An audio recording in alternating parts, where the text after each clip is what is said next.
Muy buenos días, buenas tardes, buenas noches, amigos de Proyección Católica. Bienvenidos al capítulo número 9 de la vida de San Francisco, escrito por Gilbert Kate Chesterton. Hoy vamos a hablar sobre milagros y muerte de San Francisco de Asís y quiero invitarlos a que le pongan atención a uno de los últimos capítulos, el penúltimo capítulo de este pequeño libro dedicado a la vida de San Francisco, escrito por Chesterton y que nos ofrece una mirada poco convencional de la vida del santo, sobre todo por la manera como Chesterton lo enfoca, ¿no? Quitándole el aura sensibilera que normalmente puede tener y muy acomodada a nuestra época, pero siempre orientando su vida, tratando de descubrirla como en realidad habría sido en esa época, en ese momento, ¿no? Así que nada, vamos a empezar con la lectura porque está bien interesante. Milagros y muerte. La tremenda historia de los estigmas de San Francisco, que constituye el final del capítulo anterior, constituyó, en cierto modo, el final de su vida. Lógicamente, lo hubiera sido aún acaeciendo en su principio. Pero las tradiciones más verídicas la sitúan hacia el fin, sugiriendo que en los días que sobrevivió el santo a aquella visión, deslízose su vida como la de una sombra. Fuese exacta la insinuación de San Buenaventura al decir que San Francisco vio en aquella aparición seráfica casi como un vasto espejo de su propia alma, que podía al menos sufrir como un ángel, ya que no como un dios, o expresarse aquella visión bajo una imagen más primitiva y colosal que el arte cristiano corriente, la primaria paradoja de la muerte divina, es evidente que, por sus consecuencias tradicionalmente admitidas, significó para el santo la corona y el sello de su existencia. Según parece, después de aquella visión fue cuando el santo empezó a volverse ciego. Pero tal episodio ocupa un lugar mucho más importante en este esquema somero y limitado. Constituye ocasión oportuna de estudiar brevemente y en conjunto todos los hechos o fábulas de otro aspecto de la vida de San Francisco. Un aspecto que resulta, no diré más discutible, pero sí más discutido. Me refiero al conjunto de testimonios y tradiciones concernientes a sus poderes milagrosos y a sus experiencias sobrenaturales, con los que hubiera sido fácil engalanar cada página de este libro, si bien ciertas circunstancias necesarias a las condiciones de la presente narración aconsejan agrupar, aunque rápidamente, todas aquellas joyas. He adoptado este método para discutir un prejuicio. Se trata ciertamente en gran parte de un prejuicio del pasado que está desapareciendo claramente en tiempos de mayor ilustración y sobre todo de mayor cultura en la ciencia y en los conocimientos experimentales. Pero aquel prejuicio persiste aún, tenazmente, en muchas personas de la ya vieja generación y es tradicional en muchas de la generación última. Me refiero naturalmente a lo que suele llamarse la creencia de que los milagros no acontecen, como lo expresó, según creo, Matthew Arnold, haciéndose eco del punto de vista de tantos de nuestros parientes próximos y lejanos de la época victoriana. En otras palabras, ello constituye el resto de aquella simplificación escéptica por la cual algunos filósofos de principios del siglo XVIII popularizaron, aunque por muy corto tiempo, la impresión de que ya se había descubierto el funcionalismo del cosmos como el de un reloj, pero de un reloj tan sencillo que bastaba una simple ojeada para distinguir lo que puede o no haber acontecido en la experiencia humana. Debería recordarse que estos escépticos, florecidos en la edad de oro del escepticismo, desdeñaban de igual manera las primeras intuiciones de la ciencia que las tardías leyendas de la religión. Cuando contaron a Voltaire que había sido hallado el fósil de un pez entre los picos alpestres, se rió abiertamente del caso diciendo que algún monje o ermitaño, dado al ayuno, debió de echar allí las espinas del pescado que consumiera, probablemente para perpetrar algún nuevo engaño frailuno. Ahora todo el mundo sabe que la ciencia se ha vengado del escepticismo. La frontera entre lo creíble y lo increíble se ha convertido no solo en cosa tan vaga como lo fue en cualquier crepúsculo barbárico, sino que lo creíble va evidentemente aumentando y lo increíble disminuyendo. En tiempos de Voltaire, uno no sabía qué nuevo milagro tendría que derribar. En nuestro tiempo uno no sabe qué nuevo milagro tendrá que admitir. Pero mucho antes de que acaecieran estas cosas, en aquellos días de mi mocedad, en que divisé por primera vez a San Francisco en la lejanía, atrayéndome ya desde ella, en aquellos días victorianos en que las virtudes de los santos se separaban con mucha seriedad de sus milagros, ya en aquellos días, no pudo dejar de extrañarme vagamente cómo podía aplicarse este método escéptico a la historia. Ya entonces no comprendía del todo por qué principios debe seleccionarse en las crónicas del pasado que parecen de una sola pieza. Todo nuestro conocimiento de ciertos periodos históricos, especialmente de todo el periodo medieval, descansa sobre ciertas crónicas coordinadas, escritas por gente, en parte anónima y difunta en su totalidad, que en ningún caso puede ser interpelada y cuyas afirmaciones en algunos casos no pueden ser corroboradas. No he comprendido nunca claramente la naturaleza de ese derecho por el cual los historiadores aceptaron conjuntos de detalles de aquellas crónicas, considerándolos como definitivamente o definidamente verídicos, y negaron de improviso su veracidad al dar con un detalle extraordinario. No me lamento de que aquellos fuesen escépticos, me extraña que los escépticos no lo fuesen más. Puedo comprender su afirmación de que tales detalles nunca se hubieran incluido en una crónica a no ser por locos o embusteros, pero en este caso solamente puede deducirse que la crónica fue escrita por embusteros o locos. Aquellos historiadores escépticos escriben, por ejemplo, fue fácil al fanatismo monástico difundir la creencia de que ya se obraban milagros en la tumba de Thomas Becket. ¿Por qué no dicen igualmente fue fácil al fanatismo monástico difundir la calumnia de que 4 caballeros de la corte del rey Enrique asesinaron a Thomas Becket en la catedral? Suelen escribir algo así.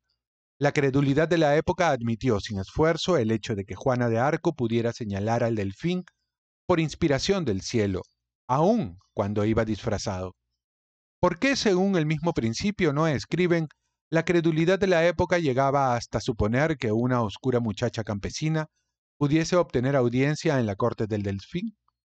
Y así, en el presente caso, cuando califican de historia extravagante el que San Francisco se echara al fuego y saliera ileso, ¿qué principio concreto les impide calificar de extravagante la historia de San Francisco penetrando en el campo de los feroces musulmanes y saliendo ileso?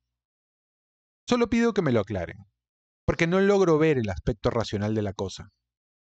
Me atrevería a decir que no se escribió palabra alguna acerca de San Francisco por ninguno de sus contemporáneos que fuese incapaz de creer y contar una historia milagrosa. ¿Acaso sean todo fábulas frailunas y nunca existió San Francisco, ni Santo Tomás Becket, ni Juana de Arco? Esto es sin duda un reductio ad absurdum, pero es una reductio ad absurdum del sistema que considera absurdos todos los milagros. Y en una pura lógica, este método de selección conduciría a los más extravagantes absurdos. Solo puede ser una historia intrínsecamente increíble aquella en que la autoridad del narrador no sea digna de crédito. No puede ello significar que otras partes de la historia deben acogerse con completa credulidad. Si alguien dijera que ha encontrado a un hombre con pantalón amarillo que iba dando saltos con la cabeza, no jurar riamos precisamente sobre la Biblia, ni moriríamos abrazados en la hoguera por haber afirmado que llevaba pantalón amarillo. Si alguien declarase haber ascendido en un globo azul y haber visto que la luna estaba hecha de queso verde, no tomaríamos precisamente una declaración jurada de que el globo fuese azul, ni de que la luna fuese verde. Y la verdadera conclusión lógica de andar suscitando dudas acerca de hechos como los milagros de San Francisco están en acabar suscitando dudas acerca de la existencia de hombres como San Francisco. Y hubo realmente un instante en la vida moderna, como un pleamar de loco escéptico, en que tales dudas se afirmaron. La gente acostumbraba a decir que nunca existió San Patricio, lo cual es humana e históricamente un despropósito tan grande como afirmar que nunca existió San Francisco. Hubo una época, por ejemplo, en que la locura de explicaciones mitológicas disolvió una gran porción de la sólida historia bajo el calor y el brillo universal y esplendoroso del mito solar. Creo que aquel sol ya se ha puesto, pero le han sustituido numerosas lunas y meteoros. San Francisco sería naturalmente un magnífico mito solar. ¿Cómo podría dejar de ser un mito solar quien es conocido especialmente por su canto llamado el Cántico del Sol? Es innecesario hacer notar que el fuego que le abrazara en Siria era la aurora en el levante y las sangrientas heridas que recibiera en Toscana fueron la puesta de aquel sol. Podría extender considerablemente esta teoría, si bien, como acontece a menudo, a los teorizantes de altura, se me ocurre otra teoría más prometedora. No puedo explicarme cómo le ha pasado inadvertido a todo el mundo, incluso a mí, el hecho de que toda la historia de San Francisco sea de origen totemístico.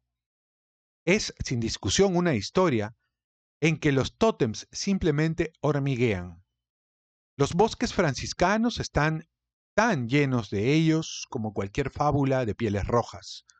Hacen que Francisco se llamara asno a sí mismo, porque en el mito primitivo Francisco no era más que el nombre dado a un jumento real de 4 patas, más tarde transformado en dios o héroe humanizado. Y por esto, sin duda, yo hallé cierta similitud entre el hermano lobo y la hermana ave, y el Brer Fox y la Cis Cow de Tío Remo. Algunos aseguraron que hay una etapa inocente de la infancia en que creemos realmente que una vaca habló o que una raposa hizo un nene de alquitrán. Sea como fuere, existe un periodo inocente de desarrollo intelectual en que creemos a veces que San Francisco fue un mito solar o que San Francisco fue un tótem. Pero para la mayoría de nosotros ha pasado ya ambas fases de paraíso. Según aclaré muy pronto, existe un aspecto en que, por motivos prácticos, podemos distinguir entre las cosas probables y las improbables en la historia de San Francisco. No es tanto una cuestión de crítica cósmica acerca de la naturaleza del acontecimiento, como de crítica literaria acerca de la naturaleza de la historia. Algunas historias se refieren más seriamente que otras. Pero aparte de esto, no intentaré aquí ninguna otra diferenciación concreta entre ellas. No lo haré por una razón práctica que afecta a la utilidad del procedimiento. Me refiero al hecho de que en un sentido práctico la totalidad del asunto vuelve a estar en el horno de fundición del cual pueden salir muchas cosas moldeadas en forma de lo que el racionalismo llamaría monstruos. Los puntos cardinales de la fe y de la filosofía en realidad nunca cambian. Que un hombre crea que el fuego puede dejar de quemar en cierto caso depende de que opine que suele quemar generalmente.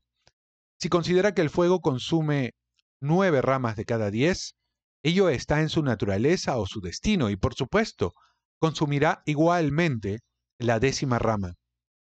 Si considera que consume 9 ramas porque ello es voluntad de Dios, puede ser desde luego voluntad de Dios que la 10ª rama quede intacta. Nadie puede ir más allá de esta diferencia fundamental en la razón de las cosas, y es tan racional para un creyente admitir los milagros como para un ateo no admitirlos. En otras palabras, solo existe una razón inteligente por la que pueda creerse en los milagros, y está en creer en el materialismo. Pero estos puntos cardinales de la fe y de la filosofía son cosas propias de una obra doctrinal y no caben en el presente libro. Y en cosas de historia y biografía, que caben precisamente en este libro, no existe ningún punto cardinal. El mundo anda en una mezcla de posible y de imposible y nadie sabe cuál será la próxima hipótesis científica que sustentará alguna antigua superstición. Las 3/4 partes de los milagros atribuidos a San Francisco se explicarían ya por los psicólogos, no precisamente como un católico los explica, sino como un materialista necesariamente se negaría a explicarlos. Hay una porción de los milagros de San Francisco que podría llamarse los milagros de las curaciones. ¿Por qué los declararía absurdos algún escéptico notable cuando la cura por sugestión es ya un negocio yanqui tan próspero como la exhibición de Barnum? Existe otra porción de milagros parecida a las anécdotas de Cristo que se refieren a una percepción del pensamiento de los hombres. ¿Por qué censurarlos y tiznarlos por su calificación de milagros cuando la adivinación del pensamiento es ya tan juego de salón como las sillas musicales? Existe otra porción de milagros que debería estudiarse separadamente, si semejante estudio científico fuese posible, y es la de las maravillas perfectamente atestiguadas que obran las reliquias o los fragmentos de las cosas que pertenecieron al santo. ¿Por qué dejarlas inconcebibles cuando los mismos trucos psíquicos de salón se realizan siempre tocando algún objeto familiar o teniendo en la mano algún objeto del difunto? No creo naturalmente que aquellos trucos sean de igual condición que los portentos del santo, como no sea en el sentido del Diabolus simia Dei. Pero no se trata ahora de lo que yo creo y de su porqué, sino de lo que no cree el escéptico y de su porqué. Y la moraleja del biógrafo y del historiador práctico está en decir que debe esperar que las cosas se sitúen un poco más antes de proclamar que en nada cree. Siendo así, puede elegir entre dos métodos. Y yo he elegido aquí entre ellos no sin cierta vacilación. El método mejor y más atrevido consistiría en referir la totalidad de la historia de manera directa, tanto los milagros como los demás, según hicieron los historiadores primitivos, y probablemente los nuevos historiadores tendrán que volver a este método saludable y sencillo. Pero debe recordarse que el presente libro no es más, según confieso francamente, que una presentación de San Francisco o una introducción al estudio de San Francisco. Quienes necesitan de presentación son, por su condición, forasteros. Lo que importa, con respecto a ellos, es permitirles siquiera escuchar a San Francisco, y al perseguir esto, es cosa perfectamente legítima disponer el orden de los hechos de manera que los familiares aparezcan antes que los no familiares, y los que pueden comprenderse en el acto antes que los de difícil comprensión. Me consideraré muy satisfecho si este esquema incompleto y superficial encierra una o dos líneas que muevan a los lectores a estudiar por su cuenta a San Francisco, y si lo hacen así pronto verán que el aspecto sobrenatural de su historia parece tan natural como lo demás. Pero se imponía que mi esquema fuese solo de carácter humano, por cuanto solo presentaba la apelación del santo a la humanidad entera, incluso a la escéptica. Por eso adopté el otro método, mostrando primero que nadie, sino un loco de remate, podría dejar de comprender que San Francisco de Asís fue un personaje histórico real y humano, y resumiendo luego en este capítulo los poderes sobrehumanos que ocuparon, ciertamente, una parte de aquella historia y humanidad.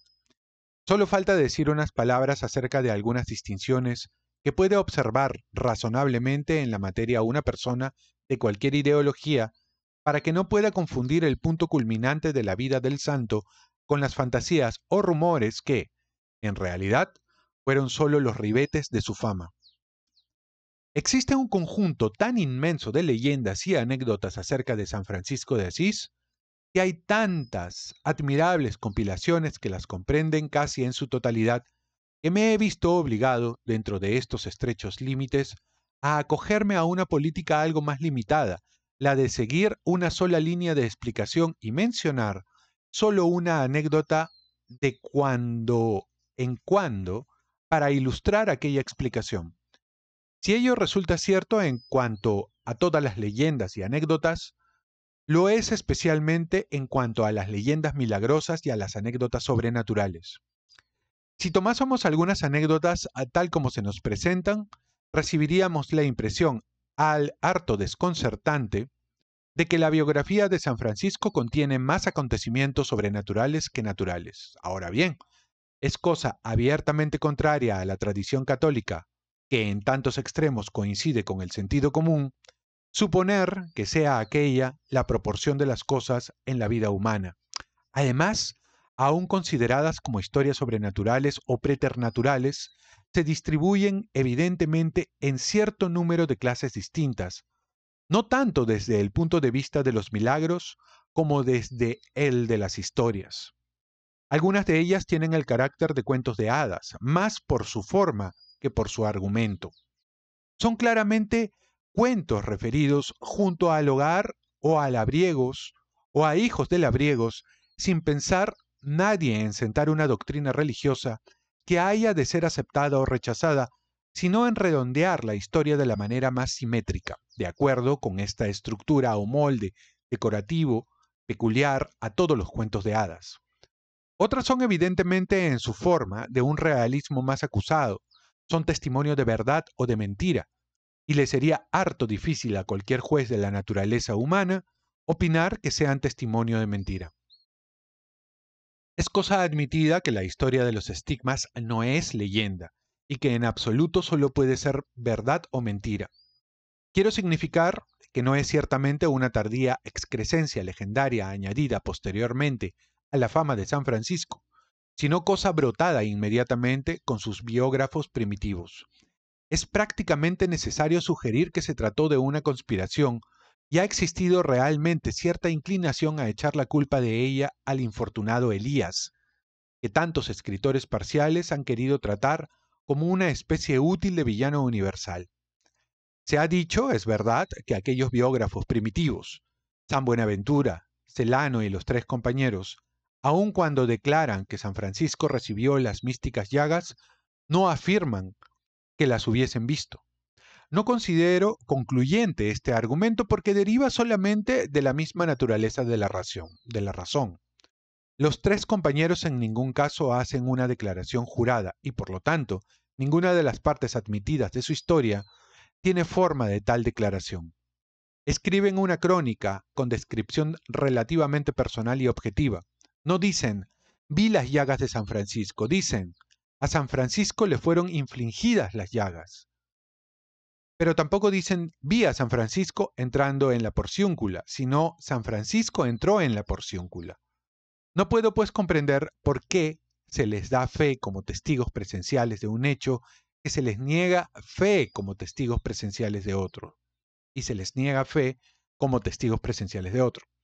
Su crónica es de una sola pieza y sería interrupción brusca y anormal en su manera de referir las cosas, el que, de improviso, empezasen a soltar palabras fuertes y a jurar y dar sus nombres y señas y a afirmar con especial juramento que presenciaron y comprobaron por sí mismos los hechos en cuestión. Creo, pues, que esta discusión nos vuelve a la tesis general que ya he mencionado, o sea, de la de que no deberíamos dar crédito alguno a aquellas crónicas en vez de concederles crédito parcial, puesto que abundan tanto en crónicas creíbles. Pero esto nos volvería en último término al hecho de que muchos no pueden creer en milagros por ser materialistas. Es bastante lógico, mas ello les obliga a negar lo preternatural tanto en el testimonio de un profesor científico moderno como en el de un cronista monástico de la Edad Media. Y en nuestro tiempo se encontrarán con buen número de profesores a quienes contradecir. Pero, opínese lo que se quiera acerca de este sobrenaturalismo en el sentido relativamente material y popular de los hechos sobrenaturales, perderemos el punto esencial de San Francisco, especialmente de San Francisco después de la Albernia, si no nos damos cuenta de que vivía una vida sobrenatural. Y este sobrenaturalismo va llenando más y más su vida según su muerte se va acercando. Semejante elemento de lo sobrenatural no le aparta de lo natural, pues constituía el punto esencial de su actitud, el hecho de que le uniese más perfectamente con lo natural. No le volvía lúgubre o deshumanizado, ya que todo el sentido de su mensaje a la humanidad consistía en que este misticismo hace al hombre alegre y humano. Pero el punto esencial de su actitud y todo el sentido de su mensaje estaba en creer que tal misticismo era obra de un poder sobrenatural. Si esta sencilla distinción no resultase evidente en el conjunto de su vida, sería difícil dejar de notarla al leer la descripción de su muerte. Puede decirse en cierto sentido que estuvo vagando como hombre moribundo del mismo modo que estuvo vagando como hombre lleno de vida. Como se viera más y más a las claras que iba perdiendo la salud, lo llevaron, según parece, de un sitio a otro, como un trofeo de dolencias, o casi como un trofeo de mortalidad. Estuvo en Rieti, en Nurcia, acaso en Nápoles y con seguridad en Cortona, junto al lago de Perugia. Pero hay algo hondamente patético y henchido de grandes problemas en el hecho de que, hacia el fin, parece como si la llama de su vida hubiera vuelto a levantarse y al alegrarse su corazón cuando divisó a lo lejos, sobre la colina de Asís, la majestuosa columnata de la Porciúncula. El que se hizo vagabundo a causa de una visión, el que se negó a sí mismo todo sentido de posesión y lugar, el que tuvo por gloria y evangelio el ser hombre sin hogar propio, recibió como un golpe traidor de la naturaleza la nostalgia, el sentido del hogar. También sufrió su maladie du clocher, la añoranza del campanario, pero su campanario era más elevado que los nuestros. Nunca, gritó con la súbita energía de los espíritus fuertes, cuando están próximos a la muerte, nunca os desprendáis de ese lugar. A cualquier parte que lleguéis, y aunque andéis en peregrinaciones, volved siempre a vuestro hogar, porque esta es la santa casa del Señor. Y pasó la procesión bajo los arcos de su hogar. Él se tendió sobre su lecho y sus hermanos se juntaron a su alrededor para la última vela. No considero que sea este el momento de entrar en discusiones sobre cuáles fueron los sucesores a quienes bendijo y en qué forma y sentido. En aquel momento solemne nos bendijo a todos. Habiéndose despedido de alguno de sus amigos más íntimos y sobre todo más antiguos, lo bajaron del rudo lecho a ruego suyo y lo dejaron sobre la tierra desnuda. Y algunos dicen que solo vestía una camisa de crin, como cuando anduvo al principio por los bosques en invierno alejándose de su padre. Era la última afirmación de su grande idea fija, la alabanza y el agradecimiento elevándose a su más alta culminación desde la desnudez y la nada. Mientras allí yacía podemos tener la certidumbre de que aquellos ojos quemados y ciegos nada vieron sino su objeto y su origen. Podemos tener la certidumbre de que su alma en aquella última e inconcebible soledad estuvo frente a frente del mismo Dios encarnado, de Cristo en la cruz.